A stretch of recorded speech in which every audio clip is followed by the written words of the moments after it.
Olá, caríssimos babinhos e babinhas, internautas e leitores do site e revista do bairro Antônio Bezerra. Nós estamos iniciando o ano com a proposta de trazer os nossos moradores também em entrevistas, em bate-papos, mostrando como eles são no dia a dia do bairro Antônio Bezerra. E nesse primeiro momento, nós estamos aqui com o Rondinelli Mendes, um grande amigo do bairro. E a gente vai conhecer um pouquinho mais sobre ele, ok? Vamos conferir aí esse bate-papo. Primeiro, meu nome é Rondinelli porque o meu pai, Ramos, era muito fã do Flamengo na época, década de 70 para 80, e eu nasci em 77. E aí ele resolveu homenagear o Rondinelli, Deus da raça, zagueirão do Flamengo, com o meu nome.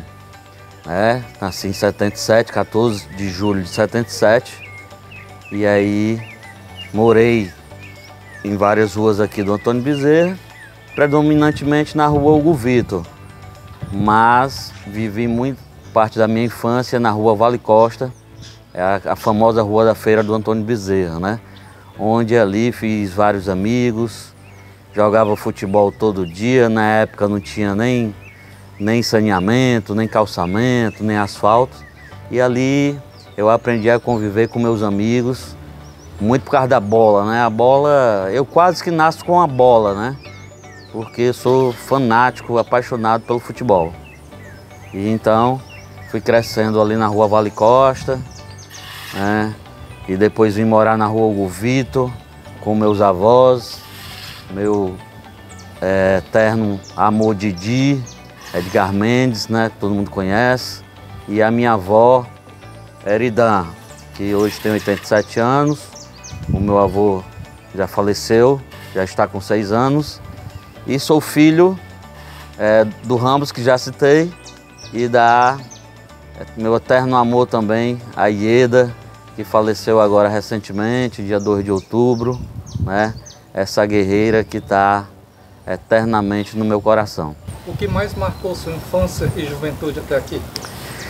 O que mais marcou na minha infância, acho que foi o futebol. O futebol é assim uma paixão louca que eu tenho, porque conheci o mundo através do futebol. A história de ir para o colégio, terminar a aula e jogar futebol, não ia nem para casa. Ia almoçar 2 horas da tarde, Fazia a tarefa escolar, ia para o campo do Rio Branco. Quando tinha chuva, jogava no meio da rua. Ia até 11 horas da noite. Na época o Rio Branco não tinha nem refletor. A minha avó tinha que ir me buscar porque era dia de lua cheia. O nosso refletor era a lua cheia, Então estava lá 9 horas da noite ainda, no campo do Rio Branco, no escuro, na penumbra, e eu ouvindo de longe os gritos da minha avó me chamando, porque eu tinha que ir para casa, porque se ela não fosse me buscar, eu dormia lá dentro do campo do Rio Branco. E como foi crescer sendo neto de um vereador e filho de um ativista política tão engajado na comunidade? Antes de meu avô se tornar um vereador e a minha mãe se tornar essa guerreira aí de várias lutas, são pessoas assim excepcionais. Eu não tenho os dois hoje fisicamente, mas eu tenho todo um legado, tanto do meu avô Didi como da minha mãe Ieda, que carinhosamente eu chamava de Eda. É a luta que eles tiveram, a solidariedade, o altruísmo, se preocupar com as pessoas, às vezes deixava de cuidar deles mesmos para cuidar dos outros. Esse é o grande legado. E isso influenciou suas escolhas pessoais e profissionais? Sim. Por exemplo, acompanhei toda a trajetória do meu avô, desde a época do Free Fall, quando ele era chefe da triparia, tanto que ficou conhecido como Didi do Free Fall. E eu cresci junto com meu avô, com a minha avó, com a minha mãe, que era separado do meu pai. E aí eu participei muito da vida social e política do meu avô. Eu desde pequenininho já ia para a feira com ele, Ele lá com a cesta grande, eu com a cesta menor, ele era sapateiro, fazia uma sandália a dele, fazia uma sandália igual para mim, pequenininha. E aí eu comecei a conviver socialmente muito, através do meu avô, que ia para a feira, era conhecido como Didi do Free Fall, da triparia. E eu fui conhecendo as pessoas muito por causa dele. E a minha mãe também por toda a luta que ela tem na sua história de vida, né? E você se considera um bairrista? O que esse termo significa para você e como ele molda as suas ações? Eu vou ser até audacioso de dizer que eu talvez seja, né, o maior bairrista do Antônio Bezerra. Por quê? Porque tudo que a gente fazia era pensando no Antônio Bezerra. Se fazia uma feira aqui, era para incrementar a economia local, né, a economia solidária. Se criava uma rádio, era a Rádio Antônio Bezerra, Rádio Comunitária Antônio Bezerra, né? Depois se tornou a Costa Oeste. Se eu fazia que qualquer atividade esportiva era no Grabe, ou era no Campo do Rio Branco. Enfim, né? Toda a minha história de luta é focada, é baseada no Antônio Bezerra. E essa história, trabalho com jovens e comunidade, quais foram os principais projetos que você realizou com os jovens aqui da nossa comunidade? Até remetendo à pergunta anterior, né, sobre as influências, o Conselho Tutelar, por exemplo, foi uma influência da minha mãe, né? Eu não sabia na década de 90 bem como é que era o funcionamento do Conselho Tutelar, e a minha mãe influenciou sobre isso. Rondinelli, o Conselho Tutelar é isso, e aí eu já tinha trabalhos, né, de creche comunitária através da Associação de Jovens Antônio Bezerra, que fundei em 1999. Nós tivemos a creche Sorriso de Criança no Conjunto São Francisco, né, a creche Gentil Barreira. Aí depois, o primeiro projeto foi a Rádio Comunitária Antônio Bezerra, depois se tornou a Costa Oeste, né, que já tinha autorização legal aqui no antigo Castelo do Forró, né? E também comecei a trabalhar com a feira de artesanato, inclusive lançamos o site, né, o site Antônio Bezerra, que é o melhor site do mundo, lá em 14 de julho de 2005, né, de 2005 foi lançado o site. Então, a gente tem todo esse trabalho com crianças, com adolescentes, tivemos o programa de erradicação do trabalho infantil, né, o Banco Popular, tivemos também um projeto Reciclando, que era reciclagem de resíduos sólidos. Fizemos cursos profissionalizantes, inclusive muitos instaladores de linhas telefônicas foi através de cursos que nós trouxemos na época em parceria com o poder público. E toda essa minha trajetória de luta me influenciou a trabalhar na defesa de direitos de crianças e adolescentes, com a oportunidade que o povo me deu de ter 4 mandatos.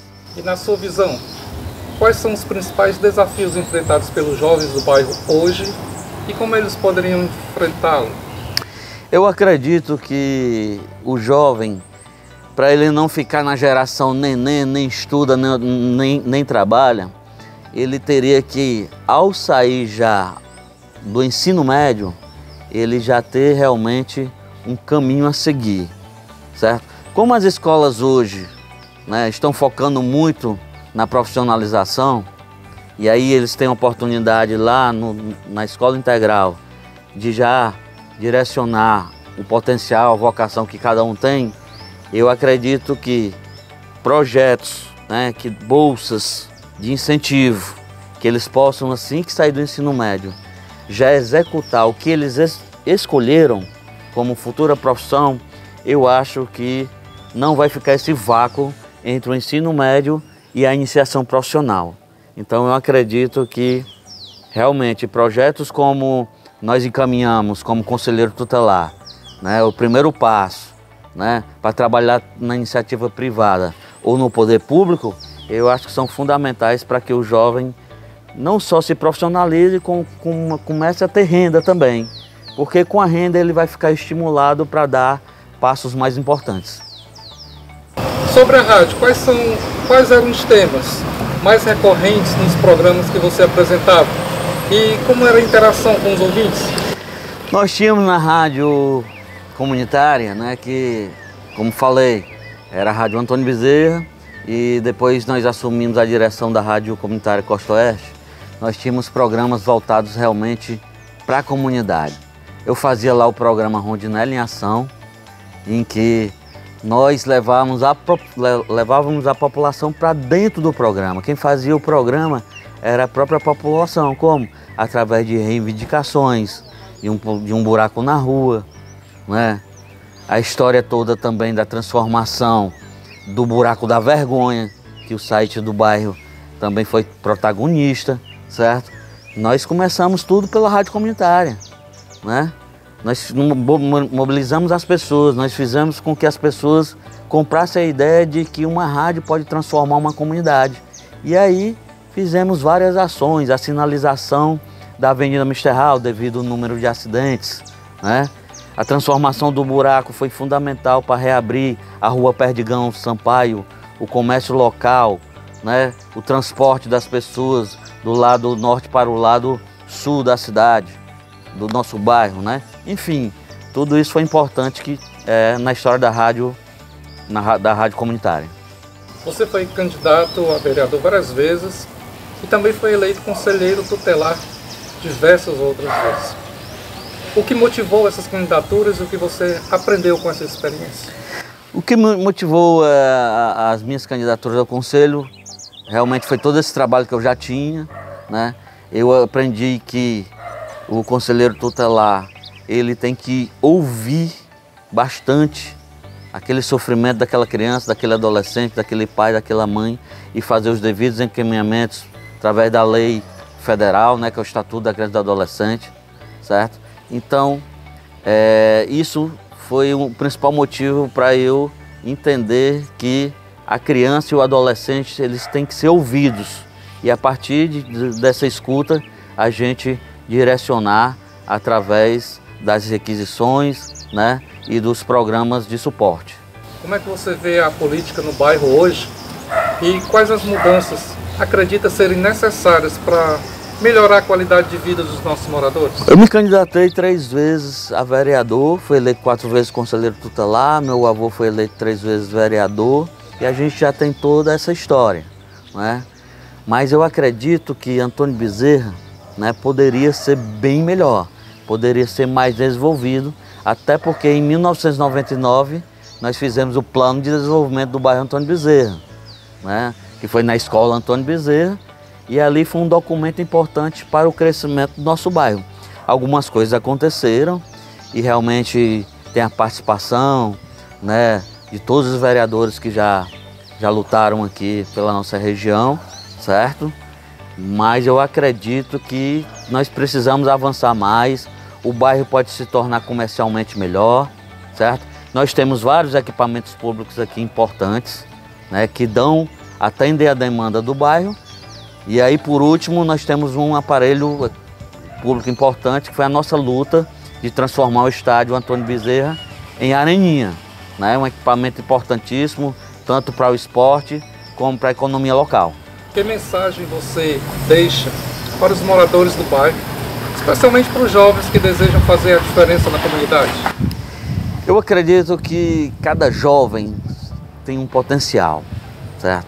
Cada jovem, ele tem um talento, né? Seja na tecnologia, seja no esporte, seja na arte. E eu acho que o jovem tem que o quê? Pegar o potencial que ele tem, o dom que ele tem e desenvolver isso. E aí o poder público tem uma grande responsabilidade sobre isso, de dar oportunidade. Tem jovens que precisam somente de uma oportunidade, né? Às vezes é o quê? Ele sabe jogar futebol, ou ele sabe tocar uma banda. E aí tem que ter as políticas públicas voltadas para isso. Como um Cuca, é muito importante, como nós temos aqui o Cuca PC, né? Lá é um leque de oportunidades que os jovens têm para poder desenvolver os seus potenciais. O que você gostaria que fosse o legado do seu trabalho no Antônio Bezerra? Não necessariamente eu teria que ser eleito. Agora, se eu fosse eleito, né, a gente poderia fazer muito mais. Eu costumo dizer que eu fiz muito sem ter um mandato de vereador. Fiz muito tendo os 4 mandatos do Conselho Tutelar, mas é defesa de direitos. E como vereador você pode legislar, certo? Você pode ouvir as pessoas, né?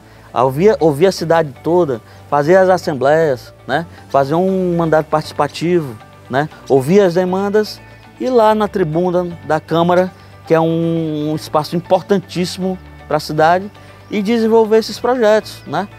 Dar voz, você ser o representante ser a voz das demandas populares. Em uma só frase, que mensagem você finaliza esse nosso bate-papo, com uma mensagem também, mais uma vez, para os nossos moradores? Uma frase assim que vem à minha cabeça assim, geralmente, Antônio Bezerra é a minha vida.